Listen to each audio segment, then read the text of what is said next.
In West London today, it felt like the beginning of summer and the beginning of the end of lockdown. But even with the easing of restrictions on the horizon, the journey to normality could be a slow one. One step on the road back could be COVID certificates, proof of the carrier's COVID status, showing if they've had the virus, had a vaccination, or the result of a recent test, used to gain entry to events and venues.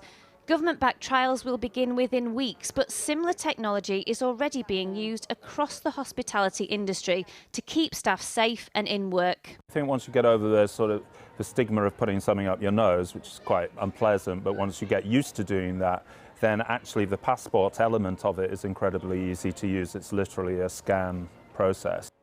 Here they use an app called V-Passport. It requires the user to take a COVID test. The results are then fed in, and if it's negative, they get the green light to go to work. As an industry, we're really used to facilitating rules. And you do things like ID checks already for alcohol and that type of thing? Yeah. Exactly. So for us to add in another check is not a problem. And as I say, if that gives people the confidence to return to restaurants, confidence for our workforce that not only are their colleagues safe, but other people in the restaurants are safe, it will inevitably create a more relaxed environment.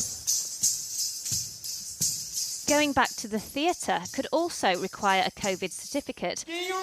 Whether they'll be mandatory is currently under consideration by ministers. This is not about a vaccine passport. It is about looking at ways of proving that you're COVID secure, whether you've had a test or had the vaccine. Clearly no decisions have been made on that because we have to weigh up different factors, the ethical considerations and so on, but it may be a way of ensuring that you can get more people back doing the things they love.